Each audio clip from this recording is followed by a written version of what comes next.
Hello friends, welcome to our channel let's nurture our minds.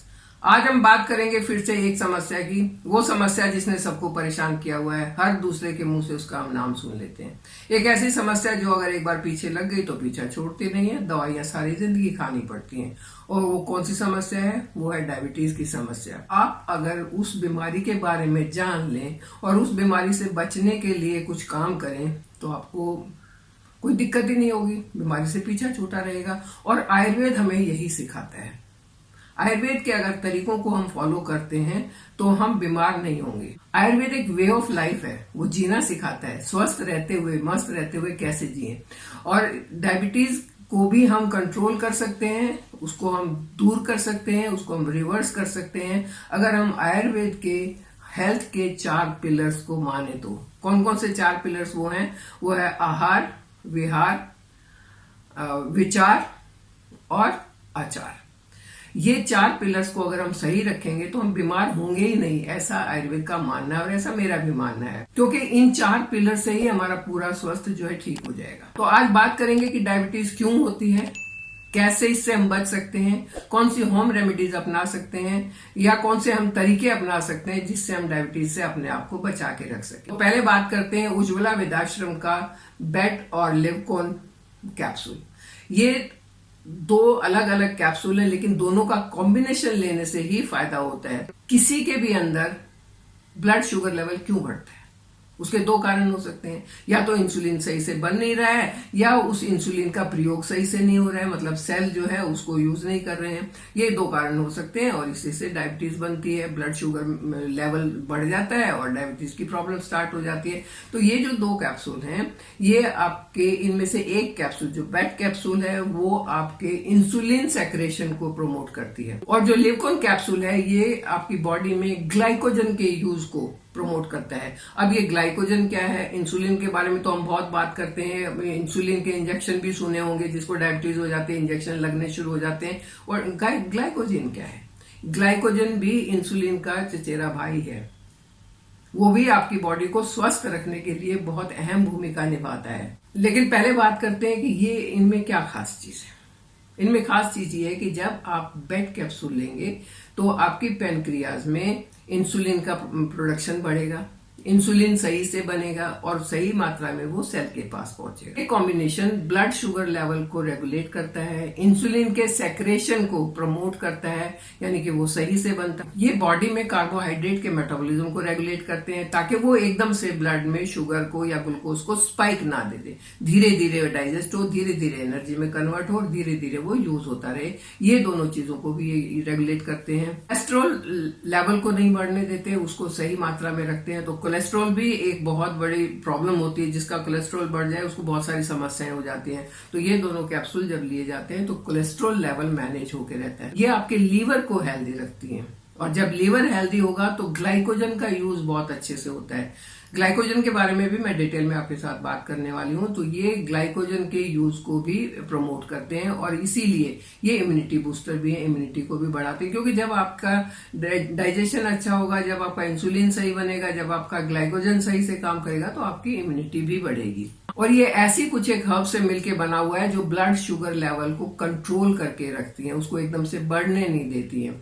जैसे भृंगराज, कुटकी, चिराता, करेला, जामुन, मेथी, बबूल की छाल और भी बहुत सारी ऐसी ही हर्ब्स। तो आप कह सकते हैं कि ये कॉम्बिनेशन जो है शुगर पेशेंट्स के लिए काफी अच्छा है अगर इसको लगातार लें। इसको लेने का तरीका भी आसान है। कैप्सूल दिन में 2 बार लेनी है, खाना खाने से आधा घंटा पहले, और ये अपना काम करती रहेंगी। जितनी भी हर्ब्स के मैंने नाम बताए, इन हर्ब्स के बारे में मैं पहले भी वीडियो बना चुकी हूँ। अलग अलग हर्ब्स से आप उसको कैसे यूज कर सकते हैं, कैसे अपनी डायबिटीज को मैनेज कर सकते हैं, और यहाँ पर तो आपको सबका कॉम्बिनेशन मिल रहा है। चलिए अब बात करते हैं कि आयुर्वेद क्या कहता है, कौन से 4 पिलर्स हैं जिनको सही रख के हम अपने आप को स्वस्थ रख सकते हैं, हेल्दी रख सकते हैं और किसी भी बीमारी से बच सकते हैं। सबसे पहले है आहार, हमारा खाना, हमारा भोजन कैसा होना चाहिए। आजकल आहार ही बिगड़ा हुआ है सबका। स्टार्ची फूड खाते हैं, पैकेज्ड फूड खाते हैं, प्रोसेस्ड फूड खाते हैं, इवन ऑयल भी जो है वो बहुत बेकार आने शुरू हो गए हैं। तो ऐसी चीजें जब हम खाते हैं तो वो अंदर जाने के बाद एकदम से न तो डाइजेस्ट होती हैं, प्रोसेस्ड जो चीजें होती हैं वो शुगर को स्पाइक करती हैं, ग्लूकोज को स्पाइक करती हैं और वो नुकसान पहुंचाती हैं। एक दिन में नुकसान नहीं पहुंचाती, लेकिन हाँ जब धीरे धीरे हम उनको यूज करते हैं तो वो नुकसान पहुंचाती हैं। तो हमारा खाना अगर सही होगा, पुराने टाइम में कैसे लोग बीमार नहीं होते थे, मोटा अनाज खाते थे, घर का दूध घी खाते थे, फसलों में इतनी मिलावट नहीं थी, लेकिन आजकल तो हर एक चीज बिगड़ी हुई है। तो अगर हम अपने आहार को सही रखें, आज के टाइम में भी हम अपने आहार को सही रख सकते हैं तो हम बच सकते हैं इस बीमारी से। उसके बाद आता है विहार। विहार में मतलब कि आपकी हॉबीज क्या है, आपका सोना, रेस्ट करना, एंटरटेनमेंट, वो सब कैसे हैं। आजकल तो स्ट्रेस में रहते हैं सब, एंटरटेनमेंट के नाम पर बेशक कहीं मूवी में चले गए, घूमने चले गए, लेकिन दिमाग में स्ट्रेस भरा रहता है। और जब स्ट्रेस होता है तो रेस्ट सही नहीं होता है, नींद सही नहीं आती। जब नींद सही नहीं आती तो कई सारी प्रॉब्लम स्टार्ट हो जाती हैं, जिनमें से एक प्रॉब्लम है शुगर का प्रॉब्लम, एक प्रॉब्लम है मोटापा बढ़ने का प्रॉब्लम। तो अगर हमारा विहार भी सही नहीं होगा तो भी हम बीमार हो जाएंगे। हमें अपने सोने जागने का टाइम रेगुलेट करना चाहिए। हमें अपने आप को फिट रखने के लिए कुछ काम ऐसे करने चाहिए कि खुद पर ध्यान देना चाहिए। इस भागती दौड़ती जिंदगी में स्ट्रेस लेके जीना जो है वो बहुत मुश्किल है, और वो जीना ही बीमारियों का कारण बनता है। जितनी साइंस ने तरक्की की है, जितनी चीजें हमें आराम की दे दी, हमें निठल्ला बना दिया, सेडेंट्री लाइफस्टाइल कर दिया और बीमार होना शुरू हो गए लोग। तो एक्टिव रहना बहुत जरूरी है। इसमें आता है कि आप कितनी अपनी फिजिकल एक्सरसाइज कितनी करते हैं, आप अपनी बॉडी से कितना काम लेते हैं। ये एक ऐसी मशीनरी से है जिससे जितना ज्यादा काम लोगे उतनी ज्यादा ये फिट रहेगी। तो ये हो गया विहार। तीसरा आता है आचार। आचार में है आपका रूटीन और डिसिप्लिन। जैसे मैंने खाने की बात करी थी कि आपका एक रूटीन होना चाहिए, कब आपने खाना है, कब आपने काम करना है, कब आपने रेस्ट करना है। पहले क्यों होता था, ब्रह्म मुहूर्त में उठो और सूरज छिपने तक सो जाओ, ब्रेकफास्ट 8 बजे से पहले कर लो और डिनर अपना शाम को 7 बजे से पहले। ये पुराना रूटीन था जो लोगों को फिट रखता था, लेकिन आजकल ये रूटीन चेंज हो गया है। कुछ लोगों का तो काम ही ऐसा होता है कि रात भर काम करेंगे तो दिन भर उनका सोना होगा। लेकिन जो लोग संभाल सकते हैं इस चीज को, उन्हें तो संभाल लेना चाहिए। हम सूरज से हमें एनर्जी मिलती है, सूरज उगता है एनर्जी ज्यादा होती है, और जब सूरज छिपता है तो एनर्जी कम हो जाती है। तो हमें अपने आप को उसी हिसाब से, सूरज जब उगता है पूरी एनर्जी के साथ अपना काम करें। एक डिसिप्लिन बनाएं अपने लिए, एक रूटीन बनाएं अपने लिए। हमने उस टाइम पर खाना खाना है, हमने उस टाइम पर अपना एक्सरसाइज करनी है, हमने उस टाइम पर अपना काम करना है, जिससे हम टेंशन फ्री रहें, स्ट्रेस फ्री रहें और अपने काम अच्छे से कर पाएं।